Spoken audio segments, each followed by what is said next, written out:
Bom dia a todos. Vamos ficar em pé e vamos fazer a leitura em Efésios, capítulo 6, versículos 13 até o 20.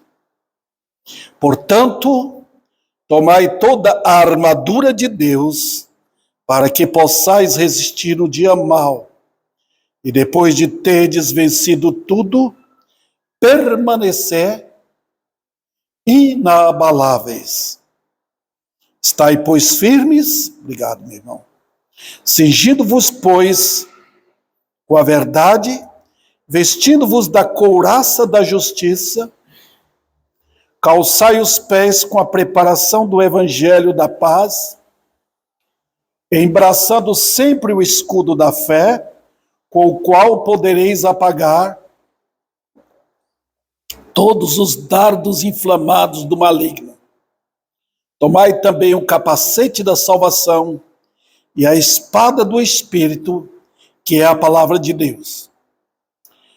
Com toda oração, súplica, orando em todo tempo no Espírito, e para isto vigiando com toda perseverança e súplica por todos os santos, e também por mim, para que me seja dada, no abrir da minha boca, a palavra, para com intrepidez fazer conhecido o mistério do Evangelho, pelo qual sou embaixador em cadeias, para que em Cristo eu seja ousado para falar, como me cumpre fazê-lo.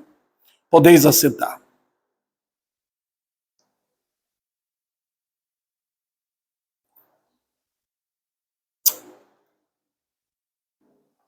As armas de combate dos crentes.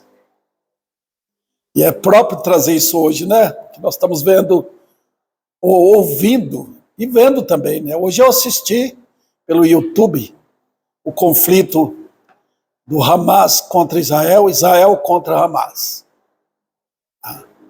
E nós estamos de cá, o cristianismo, o mundo inteiro, ora por Israel. Não porque aquele povo é um povo crente, não é. É porque a nação é um relógio de Deus no tocante aos últimos tempos. Ninguém pode mexer com Israel sem sofrer drásticas consequências. Sempre foi assim. Pode matar judeu, mas depois virá o caos sobre quem atacar Israel. Muito bem, mas nós estamos tomando essa guerra para tratar de outra guerra. Qual é a guerra mais importante? É a nossa guerra. É a guerra que eu participo e que você, como crente, obviamente está participando, né?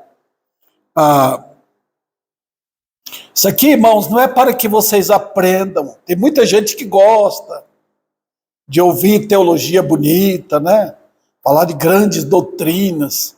Quando é que Cristo vai voltar? O arrebatamento da igreja, o milênio, a grande tribulação. Tudo isso é gostoso de ouvir. Mas a Bíblia trata de uma teologia prática, que envolve a nossa vida. E hoje o povo não quer guerra. O povo não quer conflito. Mas vida cristã é conflito. Você está num mundo conflitante, irmãos. E eu vou trazer isso para vocês, mostrando aqui o que significa cada armamento que nós temos em mãos aqui. A linguagem mostra que essas armas que você tem como crente, elas são poderosíssimas. Poderosas armas. Ninguém pode contra as armas que só os crentes carregam consigo.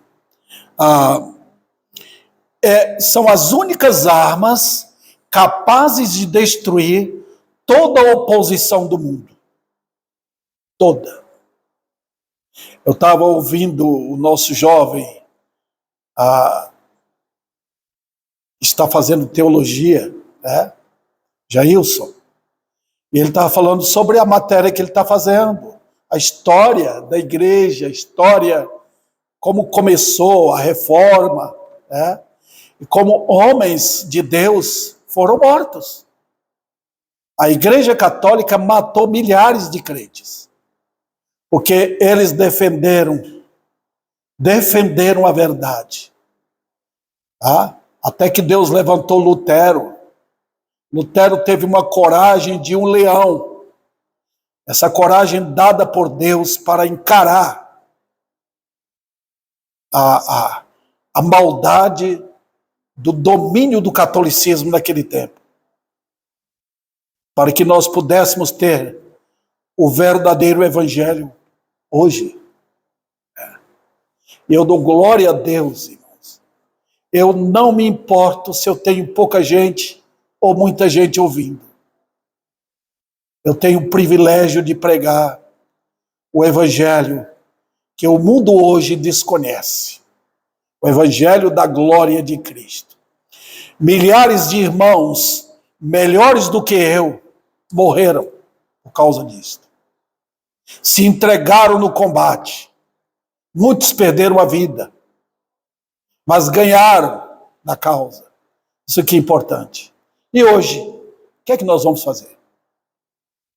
Então aqui está um convite, ou não é convite, desculpa eu falar convite, mas é o Paulo ensinando para cada crente. Não é só para o pastor, é para você que é crente. Olha as armas que temos aí. É para você entrar na guerra. Vida cristã não é piquenique, não. Não é. Vida cristã é luta. Diariamente. Olha, dá uma averiguada aí comigo, irmãos, no versículo 13 que nós lemos. Portanto, ele diz, tomai toda a armadura. Quer dizer, você não pode aqui só checar e pegar uma armadura só. Uma parte. Você vai pegar, por exemplo, eu creio na segurança eterna. Você põe um capacete na cabeça. Que aqui a nossa segurança é um capacete. É figurado aqui no capacete, né? Pronto, só isso? Então você tem outras partes do corpo. Elas estão em perigos. Tá? Qual o objetivo? Versículo 13. Para que possais resistir quando a resposta está aí. No dia mau. No dia mau. E qual é o dia mau, irmãos? Se pergunta para você, qual é o dia mau? Tem um dia que é menos mau? Não. A Bíblia responde. Os dias são maus. Não tem um dia que Satanás não está ativo, pesquisando um meio para derrubar um crente. Eu já tenho visto que o dia de sábado para domingo é o pior dia que existe de batalha. Quando qualquer coisinha pode ser marcante para você não vir na igreja. Tá? Satanás ele percebe qual sua área vulnerável. E aí ele manda qualquer coisa. Até um pingo de chuva que cai, até um pingo, vai ser uma boa desculpa para quem não quer encarar um dia mau. Olha, irmãos, fomos chamados para a guerra. E tem que enfrentar. Você pensa que vida cristã é descansar numa poltrona e dizer vou para o céu? Não, envolve uma vida de guerra, como vocês vão ver aqui. Vamos lá, vamos primeiramente definir as armas. Vamos lá? Nós vamos ver aqui duas coisas, irmãos. Eu tentei aqui lutar durante a semana para compreender essas armas. É muito difícil. Talvez tenha algum escritor de renome que possa ter apresentado de uma forma melhor do que eu. Eu vou ser o mais simples possível, porque nós não precisamos tentar, sabe? A gente tentar melhorar o que já é perfeito aqui. Quantas armas tem? Tem 6. 6 armas. Não tem mais. Tem o cinto, os irmãos estão vendo?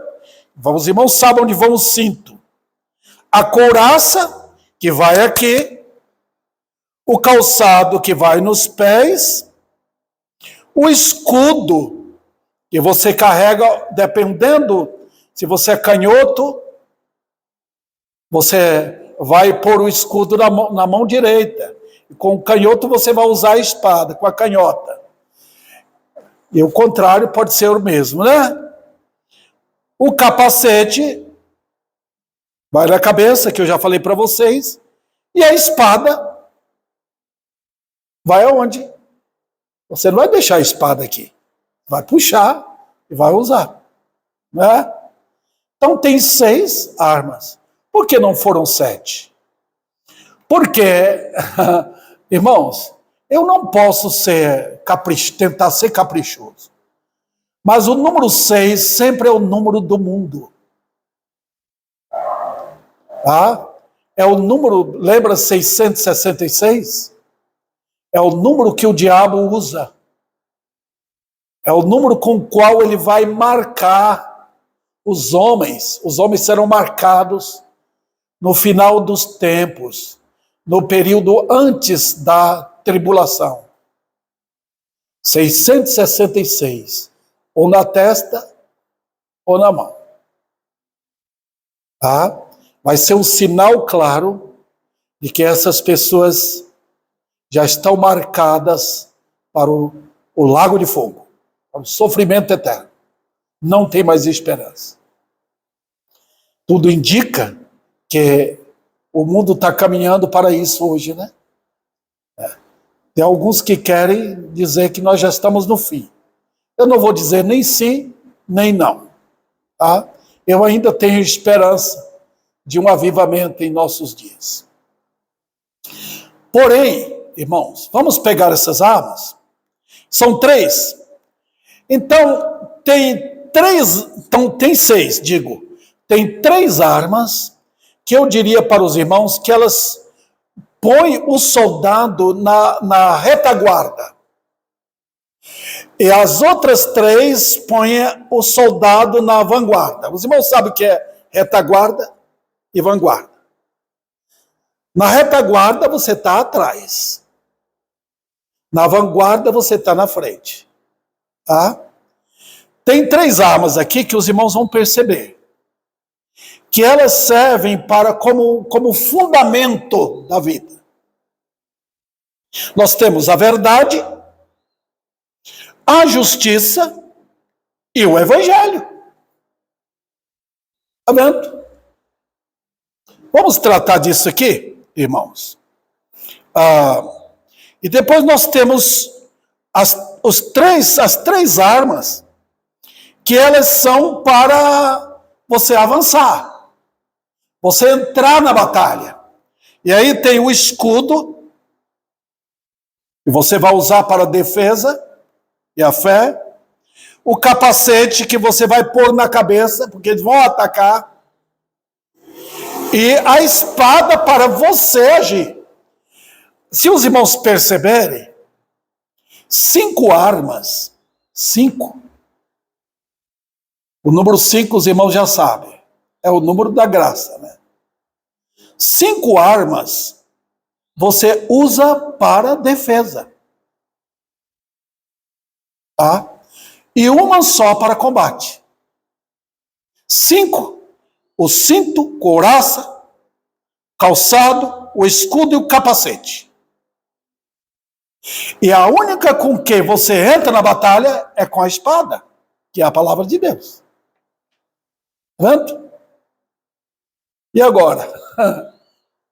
Vamos uma por uma, irmãos. Observe que elas formam um conjunto completo. Elas formam como que é o capacete.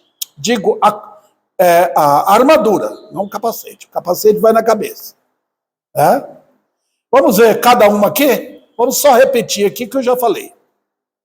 O cinto é importante, porque o cinto, irmãos, se você faltar o cinto, você está em perigo. Porque o cinto é que segura toda a armadura. Tá?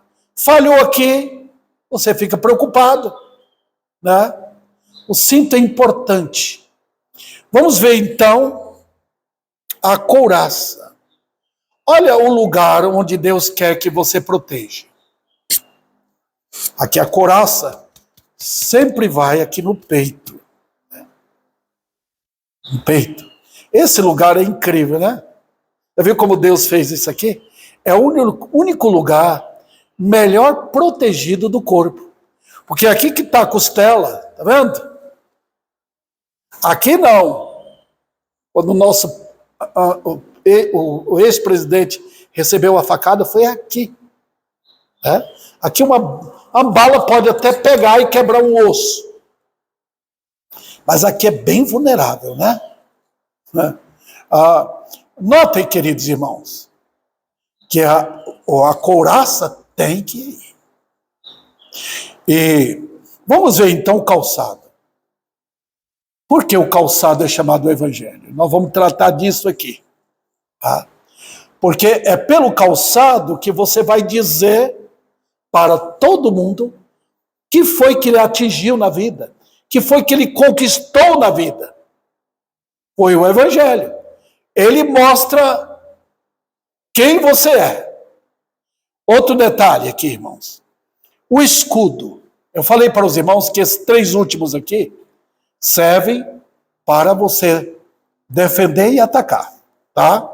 O escudo da fé, o capacete da salvação e, por fim, a espada do Espírito.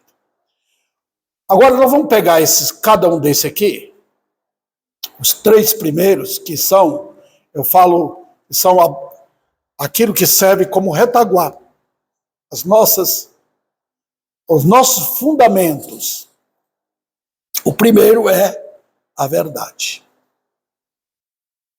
E eu falo aqui, irmãos, com todo o vigor da minha alma. Sem a verdade, não tem cristianismo. Tá? O meu irmão trouxe um copo d'água para mim. É água? É. Eu preciso dessa água. Se eu colocar uma gotícula de veneno, eu posso me matar. Tá vendo? A água tem que ser pura.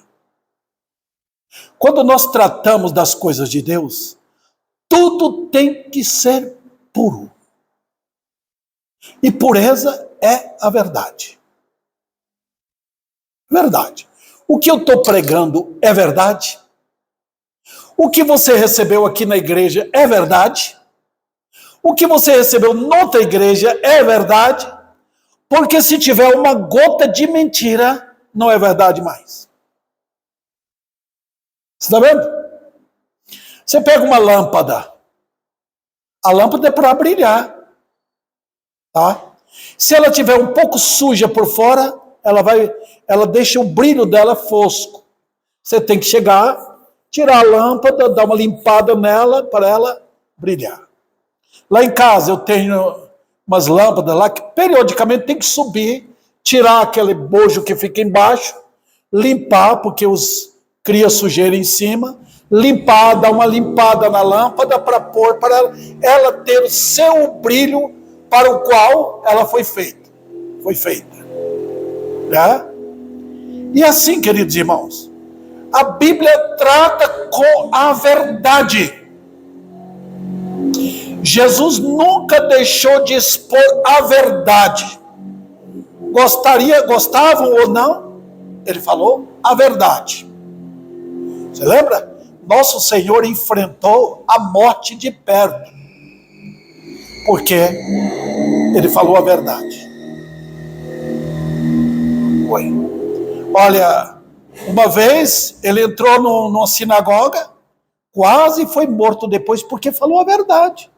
E Jesus não falava a verdade com orgulho. Ele falava a verdade com amor. Ele sabia onde estava pondo a verdade.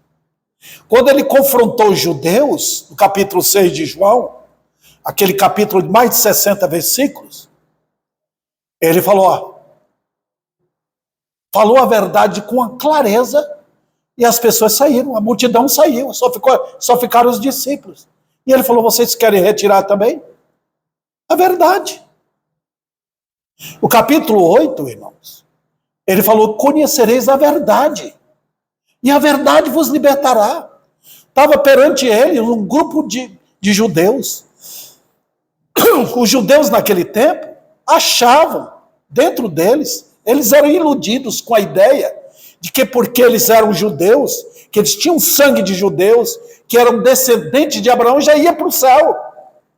Jesus quebrou tudo aquilo, dizendo, vocês são escravos do pecado.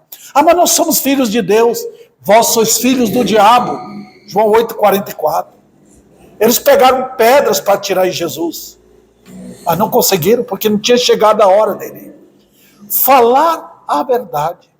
Quando João Batista levantou para pregar, o que ele fazia? Ele tinha medo? Não. Ele pregava a verdade.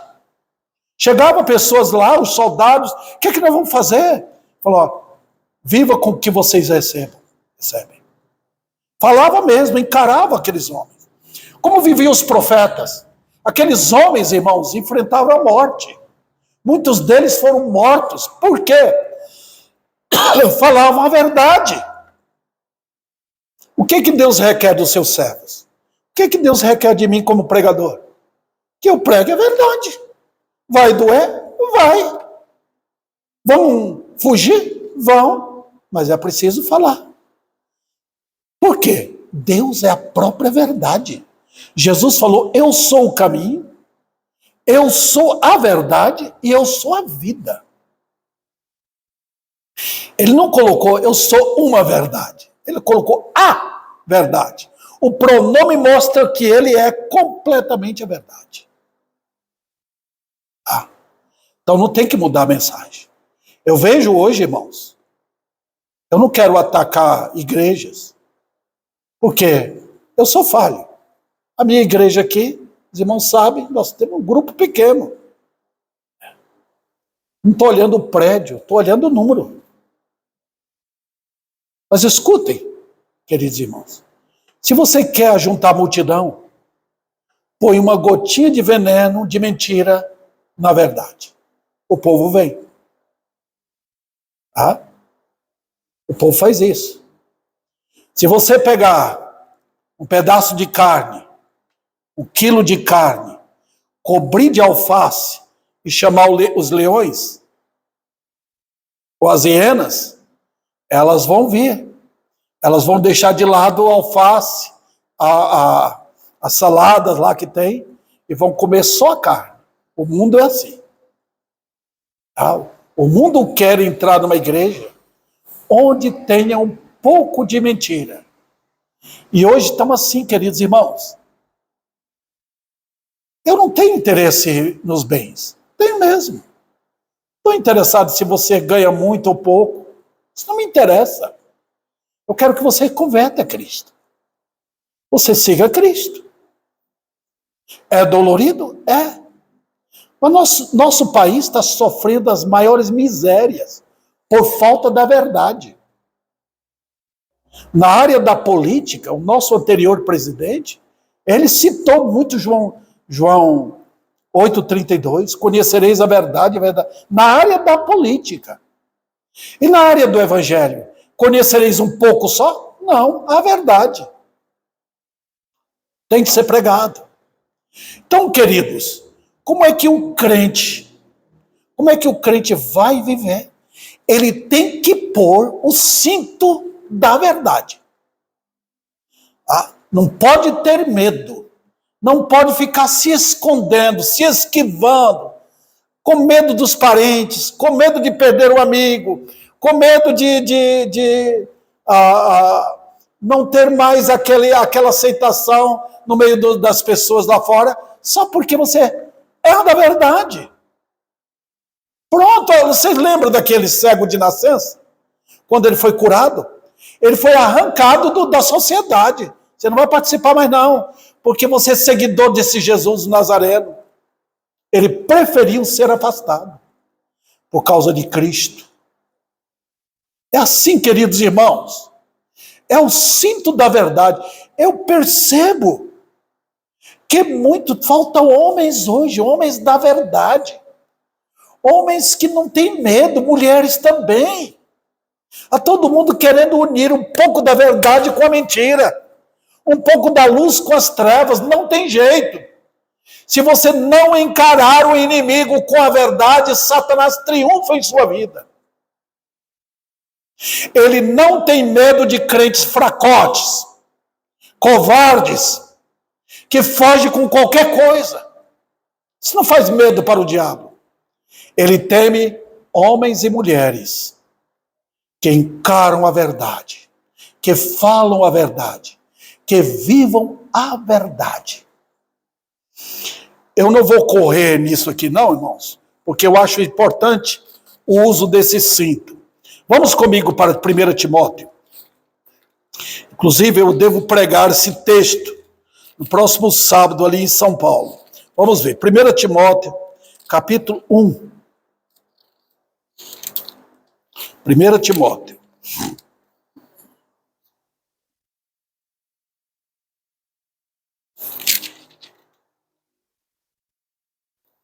É o capítulo 3, não o capítulo 1.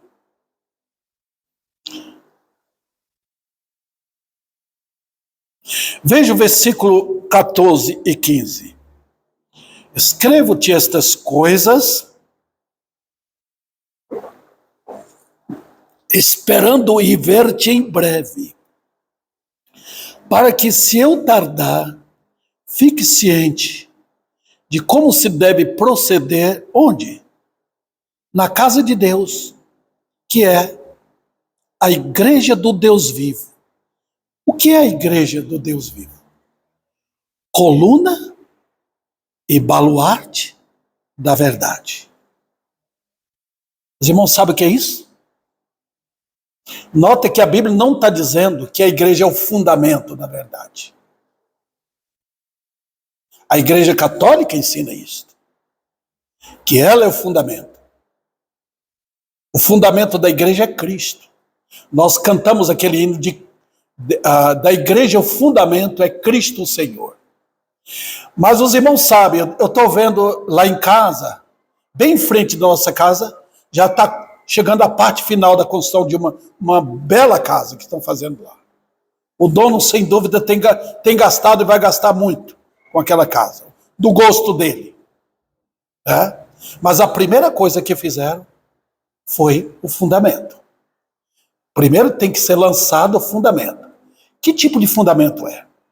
Eu vejo muitas pessoas tentando ser crentes sem fundamento. A casa cai. Esse prédiozinho nosso aqui, eu lembro, o fundamento desse prédio foi muito bem feito.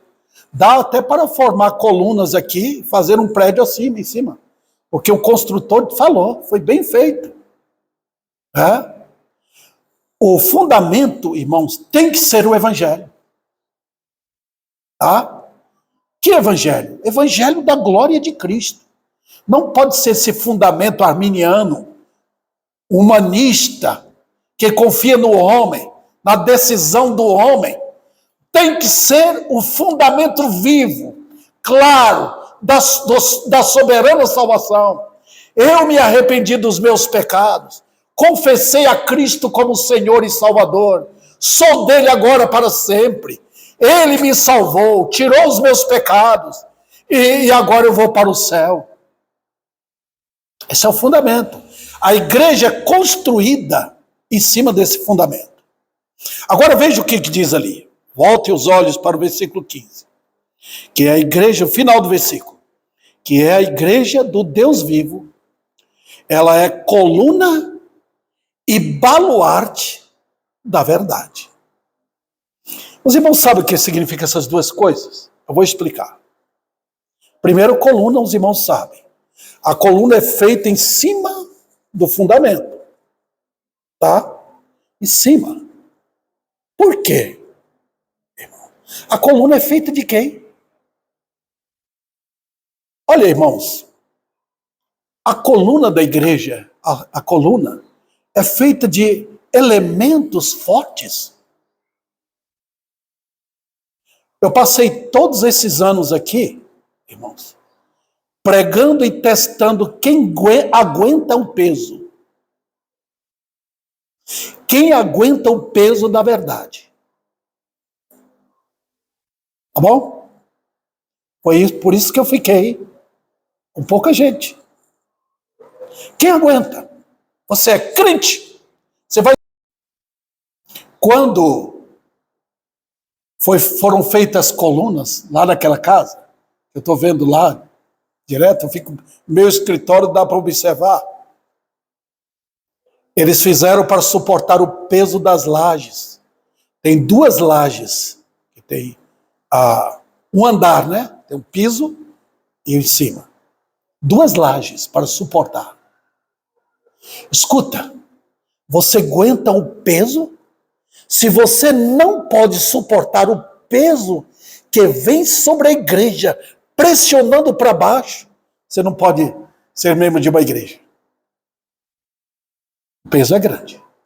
Você aguenta o peso da verdade? Você é feito de quê? De barro ou de ferro? O aço do céu. Você ama a verdade? Ou você fica titubeando? Você treme? Ou você aguenta firme ali? Você não foge. Vem a provação, vem o terror, vem e você está ali. Eu sei que tenho crido. Irmãos, os santos do passado não eram assim. Você podia olhar qualquer irmãozinho que nem conhecimento bíblico tinha, mas eles tinham um fundamento forte lá dentro. Eram crentes feitos do aço do céu. Eles viviam para a glória de Deus. Um outro detalhe aqui, é usada também a palavra baluarte. Está vendo?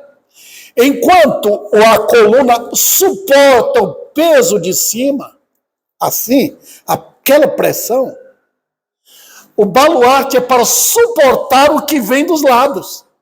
O vento, tá? Os perigos que vêm lateralmente, horizontalmente. Tá vendo?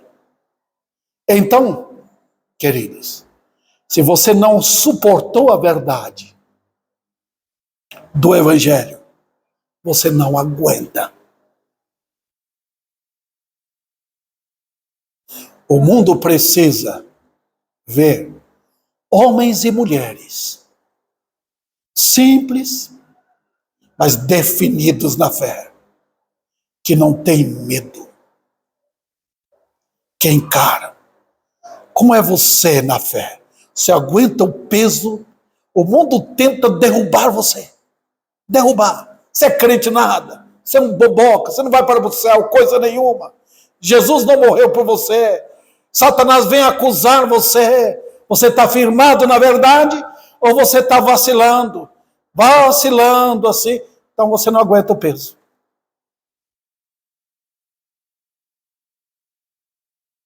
Eu nunca vi uma época quando a igreja de Deus, quando eu falo da igreja, estou falando no sentido prático, a igreja local, ela está precisando de homens firmes, fortes, que não estão olhando pastor nenhum, eles seguem a Cristo. E o pastor também tem que ser forte para suportar o peso da verdade. Que não foge igual barata, igual rato, qualquer coisa. Nós estamos precisando de homens assim, porque quando eles são assim, eles fazem da família deles homens de Deus, a família toda firmada na verdade.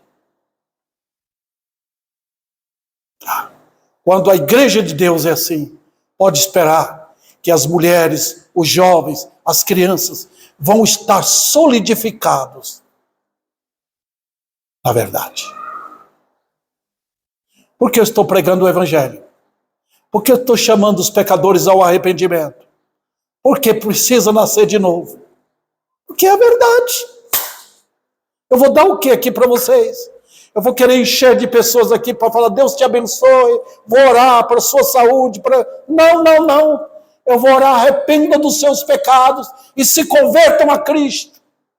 Esta é a verdade. Você não vai entrar no céu se você não se converteu a Ele de todo o coração para o perdão e purificação dos seus pecados. É isso, queridos. Esse é o cinto, tá? Esse é o cinto que nós colocamos. A verdade. Então, você aí, um soldado de Deus. Olha, todo mundo consegue ver aquele brilho do soldado, o cinto que está ali. É a verdade. Vamos para o próximo. O próximo é a couraça, que é a justiça. Eu poderia ficar com a verdade, mas os irmãos perceberam que uma coisa atrai outra. Veja, tudo na Bíblia brilha com a verdade. A primeira coisa que estampa ali, nessa passagem, é essa lâmpada que brilha, que é a verdade. Está vendo? Se eu quero conhecer alguma coisa e está escuro, eu trago uma lâmpada, não é verdade? Eu estou entrando no quarto, não tem luz, eu pego aquela lanterna minha e vou lá. Opa! Agora eu quero conhecer a armadura. A primeira coisa que aparece, a verdade. Ela tem que brilhar. Tá vendo? Ela vai expor se você é ou não é. Então ela expõe o que você tem agora. O que você carrega aqui no peito. A couraça. Ela é importante? É. Ela é feita de quê? De aço? De ferro? Porque Satanás vai apontar a flecha dele, pá! E atirar. E se encontrar seu peito desguarnecido, vai ferir você. Isso é chamado de quê? Justiça. O que é justiça, irmãos? Não tem uma doutrina que mais ataca o movimento de salvação por obras do que isso aqui. Na Bíblia, justiça trata de balança, na linguagem de Deus. Eu e você, qualquer um aqui, fomos pesados na balança. Vamos supor que aqui seja a balança de Deus. E aqui eu estou do outro lado. Os irmãos mais novos aí não conheceram aquelas balanças antigas, né? Que tinha um prato de um lado, outro de outro. Tá? Sem nada, os dois ficam assim. Mas aqui está a balança de Deus. Um lado tem a justiça dele. E aqui tem minha justiça. Eu acho que eu sou bonzinho, que eu não faço mal para os outros, que eu sou religioso, que eu procuro trabalhar, ajudar, criar, pagar minhas despesas. Quando põe na balança ali, a balança de Deus mostra que você não tem valor nenhum. Nenhum valor. Tá vendo? A balança de Deus pesa e diz que você não tem. Sabe por quê? Tudo é justiça própria. Eu estou tentando me justificar. E sabe para que serve minha justiça? Eu sou bonzinho, nunca fiz mal para os outros, todo mundo gosta de mim, cumpro meus deveres. Se eu quiser comprar em qualquer casa, eles me atendem porque eu sou um bom pagador. Sabe para que serve isso? Nada. É justiça própria. Não tem valor nenhum. Eu vou levar vocês para um texto aqui. Vocês ainda confiam em vocês. Eu sei, irmãos, que nós temos a tendência de confiar até na nossa religião. Eu fui batizado. Eu participei disso, daquilo. Não tem valor nenhum para Deus. Vamos para Jó. Livro de Jó, no meio da Bíblia. Antes dos Salmos, tá? Aquele livro que veio antes do Salmo. Jó 35.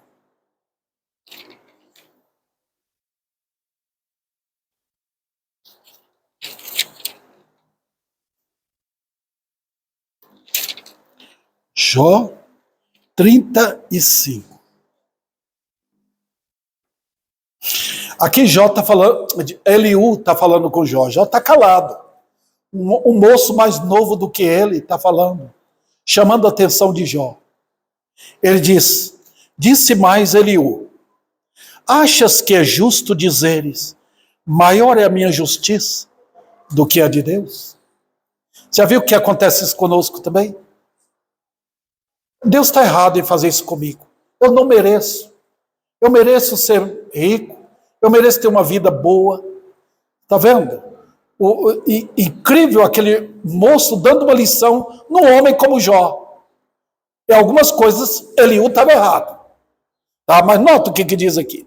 Porque dizes, de que serviria ela? Que proveito tiraria dela mais do que do meu pecado? Dar-te-ei resposta a ti e aos teus amigos contigo. Atenta para os céus.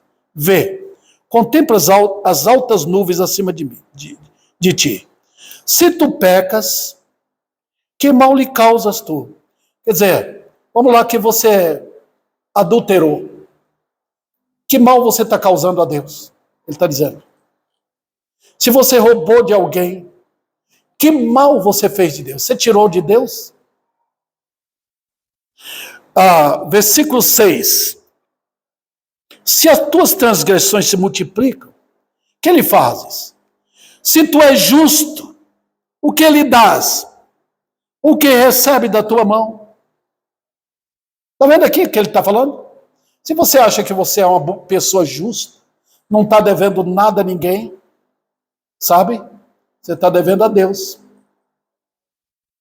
E a dívida com Deus é tão alta, tão alta, tão alta, que você vai passar a eternidade toda, milhões de anos, eras e eras no inferno, no lago de fogo, e não vai pagar. Porque se você é preso aqui por alguma coisa que você fez, eles determinam quantos anos você vai passar. Mas a prisão de Deus é eterna.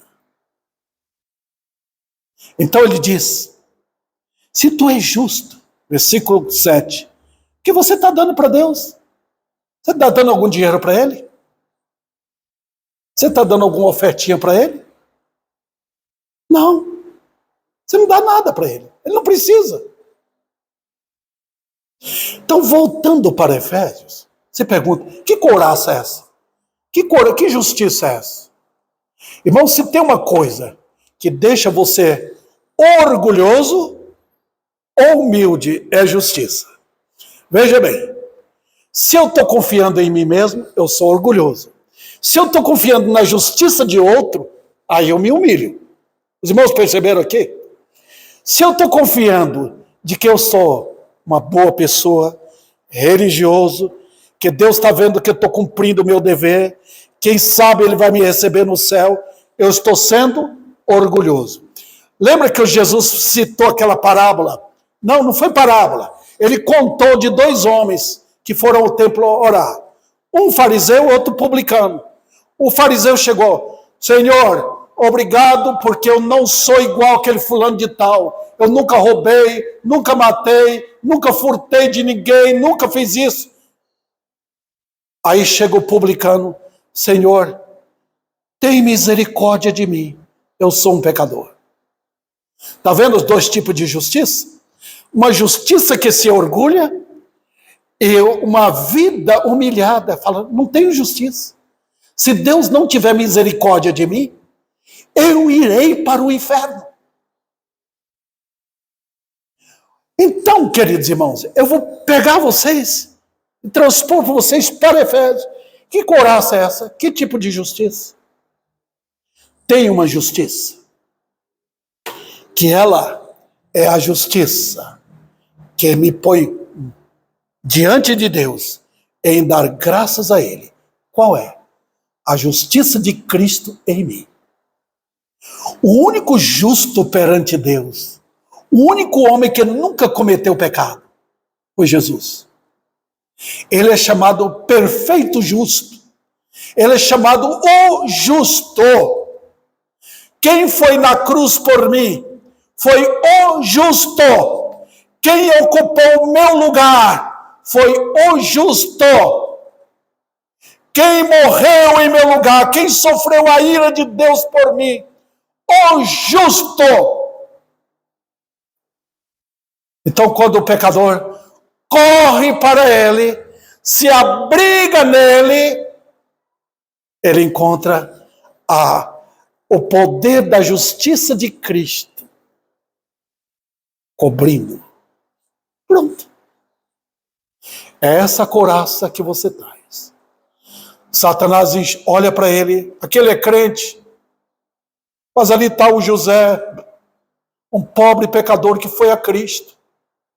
Ele está expondo o seu peito com a couraça chamada da justiça, dizendo a Satanás e a todos: Cristo me salvou, sou dele para sempre, ele pagou os meus pecados, ele me purificou, ele me perdoou completamente, estou salvo, eu vivo agora para a glória dele, parei de roubar, parei de mentir, parei de bater na minha esposa, beber pinga, viver enganando os outros, parei, porque Jesus é meu Senhor agora. Nota a justiça que ele está carregando no peito. Ele expõe perante todos. Nenhuma flecha lhe atinge. Pode bater, mas volta.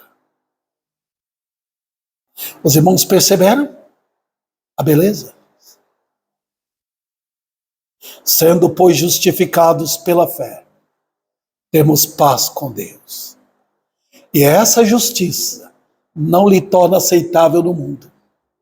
Quando você carrega essa justiça para o meio até dos seus parentes, eles vão ficar com raiva de você, porque você não está se expondo a você mesmo, dizendo, eu sou melhor.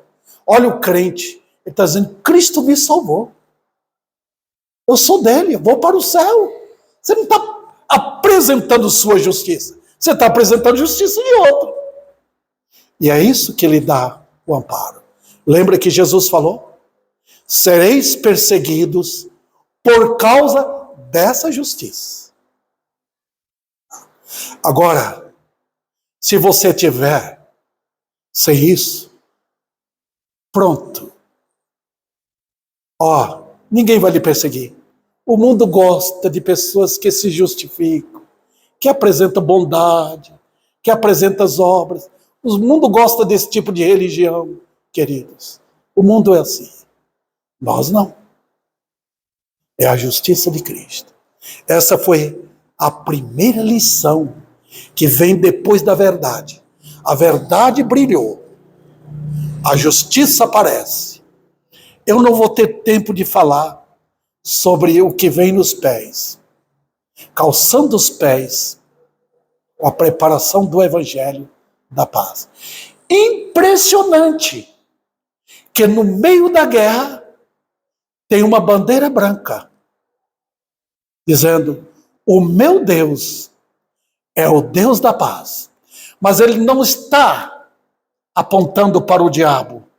Ele está apontando para o mundo, dizendo, o meu Deus é o Deus da paz. O evangelho que eu criei é o evangelho que mostrou o príncipe da paz, morrendo em meu lugar. Ele veio ao mundo para salvar. É esse o evangelho que cremos. Que o Senhor, em sua bondade, nos torne assim, crentes da verdade, custe o que custar. Vou ficar sozinho, ninguém vai gostar de mim, não importa. Eu levarei a verdade. O cinto aqui, a couraça da justiça, o que expõe minha salvação? O que eu estou mostrando? Jesus me salvou. Eu vou entrar no céu porque ele me justificou. Ele me tornou inocente perante Deus. Ele me tornou salvo. Eu agora fui perdoado, justificado, aceito perante Deus. E eu entrarei, não cairei mais no inferno. que é por causa da justiça de Cristo. Que o Senhor aplique a sua palavra em nossos corações.